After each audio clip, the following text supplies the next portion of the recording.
The Golden Gems of Life, Gathered Jewels for the Home Circle by S.C. Ferguson and E.A. Allen, Central Publishing House, Cincinnati, 1884. Chapter Principles. Principles, the springs of our actions. Danger of loose principles. Good principles ever acting. False principles. Principles. Our principles are the springs of our actions. Our actions, the springs of our happiness or misery. Too much care, therefore, cannot be taken in forming our principles. Men of genuine excellence in every station of life, men of industry, of integrity, of high principles, of sterling honesty of purpose, command the spontaneous homage of mankind. It is natural to believe in such men, to have confidence in them, and to imitate them. All that is good in the world is upheld by them, and without their presence in it, the world would scarcely be worth the living in. That young man is sure to become a worthless character and a pernicious member of society, who is loose in his principles and habits, who lives without plan and without object, spending his time in idleness and pleasure. He forgets his high destination as a rational, immortal being. He degrades himself to a level with the brute, and is not only disqualified for all the serious duties of life, but proves himself a nuisance and a curse to all with whom he is connected. Every unprincipled man is an enemy to society, and richly merits its condemnation. They are not respected. They are not patronized. Confidence and support are withheld from them, and they are left, neglected, and despised to float down the stream of life. No young man can hope to rise in society or act worthily his part in life without a fair moral character. The basis of such a character is virtuous principles, or a deep fixed sense of moral obligation. The man who possesses such character can be trusted. Integrity and justice are to him words of meaning, and he aims to exemplify the virtues they express in his outward life. Such a man has decision of character. He knows what is right and is firm in doing it. He has independence of character. He thinks and acts for himself, and is not to be made a tool to serve the purpose of party.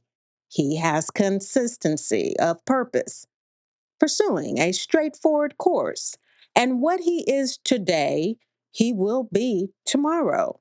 Such a man has true worth of character, and his life is a blessing to himself, to his family, to society, and to the world. To have a character founded on good principles is the first and indispensable qualification of a good citizen. It imparts life and strength and beauty, not only to individual character, but to all social institutions. It is indeed the dew and the rain that nourishes the vine, and the fig tree by which we are shaded and refreshed. Deportment, honesty, caution, and a desire to do right, carried out in practice, are to human character what truth, reverence, and love are to religion. They are the constant elements of a good character. Let the vulgar and degraded scoff at such virtues if they will. A strict, upright, onward course will evince to the world that there is more manly independence in one forgiving smile than in all their fictitious rules of honor. Virtue must have its admirers, and firmness of principle, both moral and religious, will ever command the proudest encomiums of the intelligent world. The auspicious bearing of such principles on the foundation of your character and on your best interests cannot be too highly estimated. These are the mainspring of purpose and action. Their formation cannot be begun too early in life, since they will remain with you as long as you live and exert a decisive influence on your condition of success or failure. There is no brighter jewel in any young man's character than to be firmly established on principles of unyielding rectitude. They change not with times and circumstances. They are the same yesterday, today, and forever. They extend their sway to all beings and to all classes, to the man of learning and the ignorant peasant, to the beggar and the prince. They are the bond of union and the source of blessedness to all subjects of God's empire. It is always easy to know what is right, but often difficult to decide what is best for our present interest or popularity.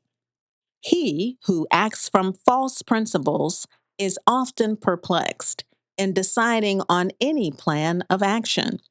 He knows not what course to pursue or how to avoid the difficulties that are ever thickening around him.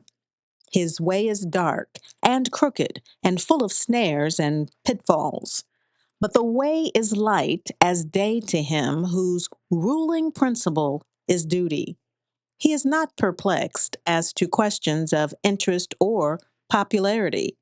Such a man, whether rich or poor, has those solid and excellent traits of character which are certain to secure for him the esteem and confidence of all good men, and even those who are too weak to imitate his virtues are obliged to yield to him the secret homage of their respect. But the greatest boon of all is the self respect he thus secures. He is not degraded in his own eyes by acting from unworthy and criminal motives. And it is only when once lost that you fully realize how valuable is the boon of self respect. It is the fruit of exertion in right ways.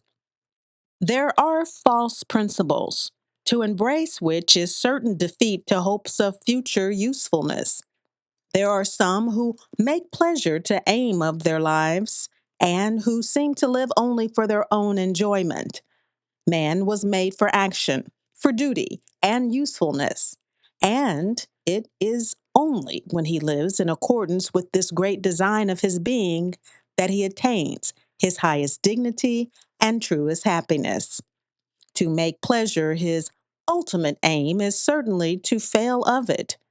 No matter what a young man's situation and prospects are, no matter if he is perfectly independent in his circumstances and heir to millions, he will certainly become a worthless character if he does not aim at something higher than his own selfish enjoyment. A life thus spent is a life lost. It is utterly inconsistent with all manliness of thought and action. It forms a character of effeminacy and feebleness, and entails on its possessor not only the contempt of all worthy and good men, but embitters the decline of life with shame and self reproach. Another principle of evil import is the love of money, which exerts a mighty and powerful influence over the children of men. When once the love of money becomes in any man a dominant principle of action, there is an end of all hope of his ever attaining the true excellence of an intelligent moral being. Money is the supreme and governing motive of his conduct, and where this is the case, it is not to be expected that a man will be very scrupulous as to the means of obtaining it.